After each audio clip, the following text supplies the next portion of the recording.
Hi, my name is Patricia Escobar, and I will be defending the Megaphasma denticris, known as the giant walking stick, and its ability to win in battle against other insects, specifically the Texas redhead centipede. Hi, my name is Anissa Kaysen, and I will be defending the Texas red-headed centipede. Scientific name is Scolopendra heros in a fight against the giant walking stick. The topic of this debate is who would win in a fight, the giant walking stick or the Texas redhead centipede. So, like its name, the giant walking stick appears as a long, skinny stick or a tree branch. This appearance is really advantageous for the giant walking stick because of it's able to easily camouflage itself and therefore avoid predators better. And additionally, their green and brown colors help them to disguise well. Both sexes of the species can be distinguished from other walking sticks by the rows of they have on the underside of their femur and by the size of their antenna. The giant walking stick is the largest walking stick species in the North American continent, and their size can range anywhere from 75 millimeters to 150 millimeters. Their order is called Phasmatodea, whose members are also as other stick insects. They can be found mostly in the Americas in any kind of subtropical or tropical climate. And pertaining to their biology, females drop their eggs on the ground, and they can lay 3 eggs for an hour, or they can 13 per day for several months. And their adult lifespans typically range from a few weeks to a few months. But a problem with this is when their populations suddenly peak, walking sticks can defoliate trees because they feed on them, and it's to a point where it can have an economic impact on us. Most walking sticks do go unnoticed because their innate ability to become camouflage, and a lot of times we don't even see them. And their evolutionary roots reach back to more than 200 million years in the Triassic geological period. And this insect is just really intriguing because sometimes we don't even notice it, usually around. Okay, the Texas red-headed centipede, the average size is about 6.5 inches long, and they range anywhere from 8 to 9 inches. The red-headed centipedes have 21 pairs of legs. The centipedes usually consume insects and other arthropods, but on occasion have been known to prey on lizards, frogs, and even rodents. The centipedes live in the American Southwest, parts of the South and Midwest, and northern Mexico. The females begin laying 15 to 60 eggs in the warmer months of the year. They construct a nest in the soil for the eggs, and they actually coil around it to protect the eggs from predators.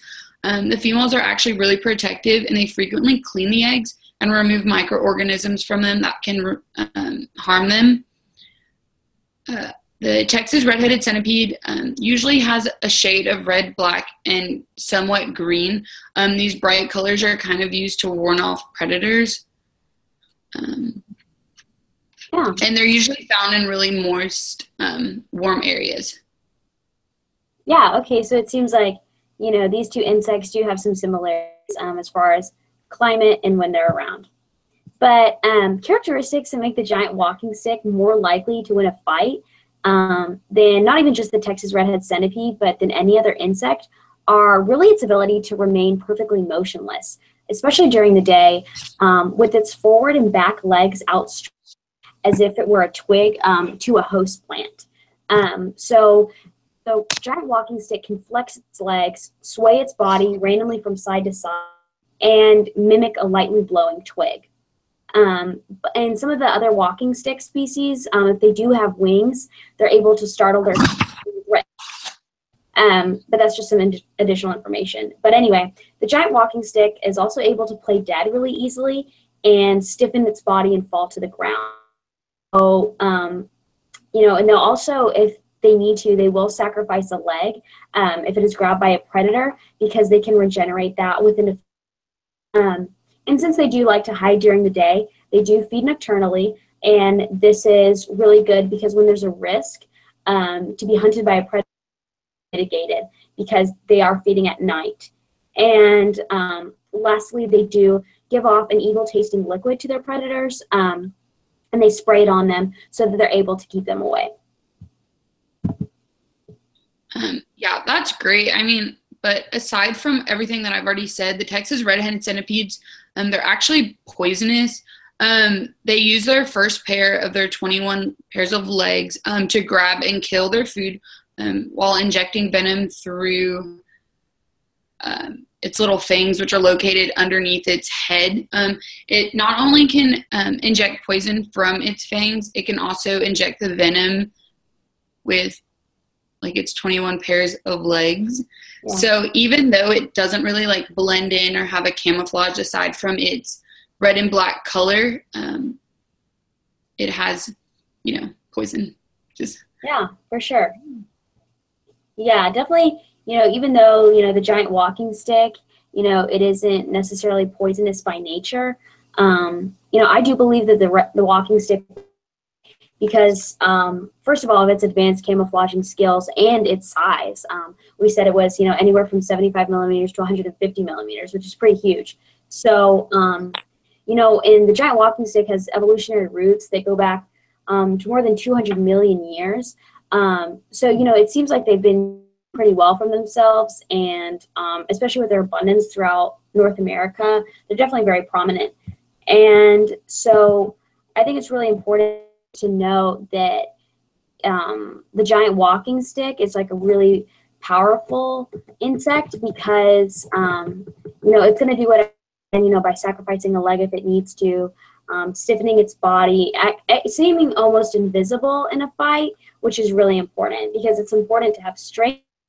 Also important to sort of have the element of just being invisible when you need to, which is really cool for such a to be able to do that. It's definitely a very powerful quality. But yeah, definitely,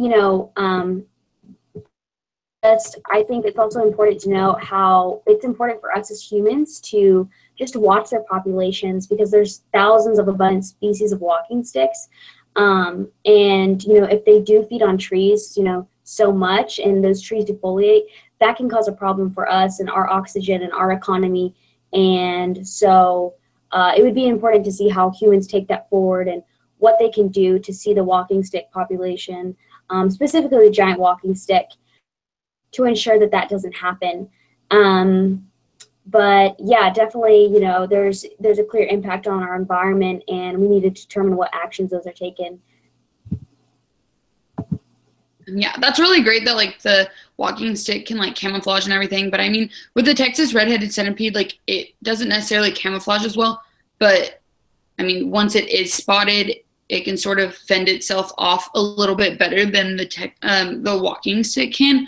And what I've found out is that the red-headed centipedes, they're actually pretty poisonous. So like they can affect humans if humans get bitten. I mean, it's nothing serious to where the humans would, could potentially die from it, but it does cause swelling if they get bitten or if, they get the venom injected into them. And also, I think just like the size of the Texas red-headed centipede, the fact that they can get up to 8 to 9 inches long, definitely helps it if it were in a fight with the walking stick. And also, they're pretty common, so people have seen them inside their homes. So I think it's kind of cool that it can not only defend itself from other insects and arthropods, but also like from humans, which are kind of a huge predator for them.